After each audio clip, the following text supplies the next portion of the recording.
इसी मिट्टी को हिंदुस्तान कहते हैं। जो दुनिया में सुनाई दे उसे कहते हैं खामोशी, जो दुनिया में सुनाई दे उसे कहते हैं खामोशी, और जो आंखों में दिखाई दे उसे तूफान कहते हैं। परम सम्मानीय अतिथिगण, शिक्षकगण एवं यहाँ पर बड़े सभी गणमान्य साथियों, मैं 74वें गणतंत्र दिवस की आप सबको शुभकामनाएं देता हूँ।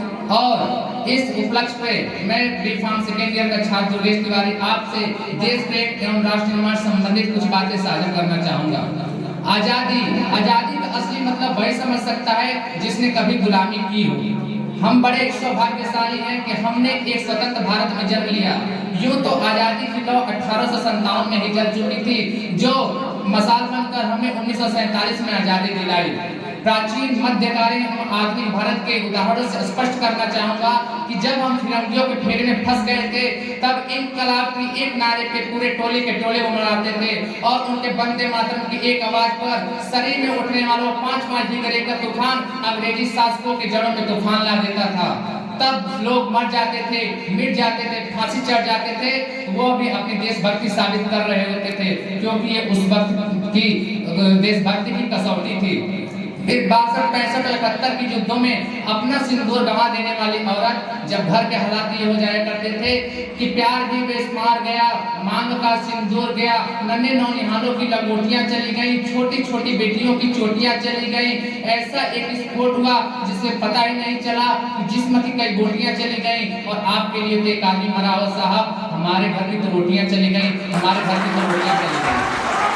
पैदा हो जाने के बाद भी एक माँ अपने बेटे को सरहद पर दुश्मनों की धज्जियां उड़ाने के लिए भेज दिया करते थे और पत्रों में लिखवा के भेजा करते थे कि पुत्र मेरे 1 इंच ना पीछे हटना, चाहे 1 इंच कट जाना, चाहे इंच कट जाना। इस तरह से पूरा देश, इस तरह से पूरा परिवार अपनी देशभक्ति साबित कर रहा होता था। तब देश बलिदान मांगता था, तब देश लड़ जाने, मर जाने, मिट जाने को कहता था, तब देश फांसी चढ़ जाने को कहता था। लेकिन आज हमारा देश लड़ जाने को नहीं कहता, आज हमारा देश फांसी चढ़ जाने को नहीं कहता, आज हमारा देश बलिदान नहीं मांगता, बल्कि मेरे विचारों में जो व्यक्ति अपना काम पूरे लगन, पूरी मेहनत और पूरी ईमानदारी के साथ करता है, वही सबसे बड़ा देशभक्त है। मैं नहीं मानता कि व्हाट्सएप और फेसबुक की डीपी को 3 रंगों में रंग लेना ही हमारी देशभक्ति है। और अगर आप कहेंगे कि साल भर में 2 बार हाथ में तिरंगा ले लेना ही हमारी देशभक्ति है, तो मैं आपसे पूछना चाहूंगा कि फुटपाथ पे रहने वाला वो लड़का जो हाथ में तिरंगा लेकर बेचा करता है, क्या आप उसको देशभक्ति कहेंगे? नहीं, ये उसकी देशभक्ति नहीं है, उसके पेट की भूख की शक्ति है जो उसे ऐसा करने पर मजबूर कर रही है। क्योंकि न मंदिर को जानते हैं, न शिवालों को जानते हैं, न मंदिर को जानते हैं, न शिवालों को जानते हैं। जो पेट के भूखे होते हैं न साहब, वो सिर्फ भोजन के निवालों को जानते हैं, सिर्फ भोजन के निवालों को जानते हैं।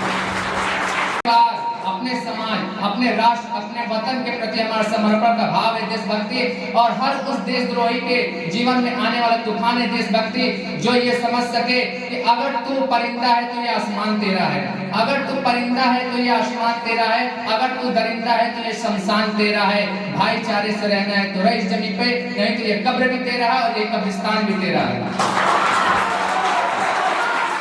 एक देशद्रोही से ज्यादा देशभक्ति तब कराह उठती है जब एक बेटा अपने बूढ़े माँ बाप को वृद्धाश्रम की सौकत पे छोड़ आता है। कराह उठती है वो देशभक्ति जब हम मुसीबत में फंसे लोगों की मदद करने की बजाय सेल्फी ले लेकर अपने लाइक्स बढ़ाने में लगे होते हैं। हमारे देश के वो युवा जिनके ऊपर जिम्मेदारी थी अपने समाज, अपने राष्ट्र, अपने वतन, अपने राष्ट्र को बांध कर रखने की, उसको आगे ले जाने की, आज वही युवा कहना पड़ रहा है अब इंसानियत पैदा नहीं होती। और मेरे विचारों में न हिंदू की जरूरत है न मुसलमान की जरूरत है, न हिंदू की जरूरत है न मुसलमान की जरूरत है।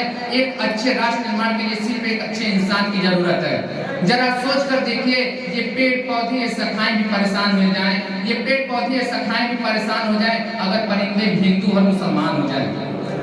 ऐसे ही एक बीमारी मुझसे अच्छी बीमारी है जो मुझे अपने समाज में नजर आती है। और ये बड़े आश्चर्य की बात है कि जिस देश ने पूरी दुनिया को तक्षशिला और नालंदा जैसे विश्वविद्यालय शिक्षा संस्थान देकर शिक्षा की बुनियाद रखी थी, आज उस देश का एक भी विश्वविद्यालय दुनिया के 100 श्रेष्ठ विश्वविद्यालयों में खड़ा नहीं हो पाता है। जहाँ एक तरफ हमारे पास IIT, IIM, NIT जैसे बड़े-बड़े शिक्षण संस्थान है, तो वहीं दूसरी तरफ गरीबों के बच्चों को बेरोजगारी की जमात में धकेलने के लिए उनके हाथ में सर्व शिक्षा अभियान का जुनून पकड़ा दिया जाता है। कारण है वो है हमारे देश की शिक्षा नीति, जो सिर्फ दो लोगों के लिए बनी होती है, एक वो जो बुद्धिमान है और दूसरे वो जो धनवान है।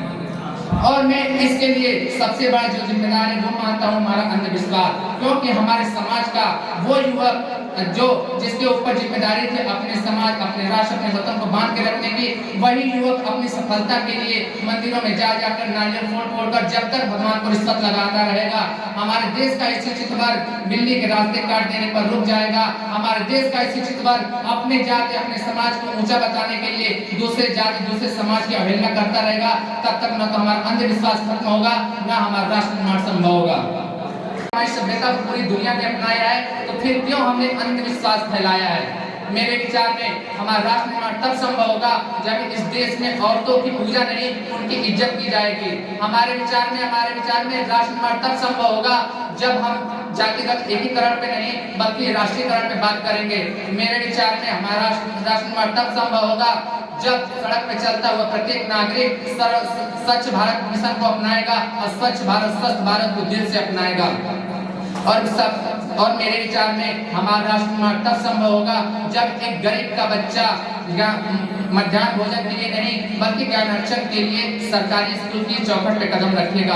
और मेरे विचार में हमारा राष्ट्र निर्माण तब तक संभव नहीं होगा जब तक एक व्यक्ति नैतिक रूप से सक्षम, चारित्रिक रूप से भ्रष्ट, मानसिक रूप से जहान जय हिंद कहेगा, क्योंकि सारे जहां से अच्छा हिंदुस्तान हमारा, हम बुलबुले हैं इसके, ये गुलसिता हमारा, ये गुलसिता हमारा। जय Hind. I being a student, I being a symbol son of this motherland, I proud to be an Indian।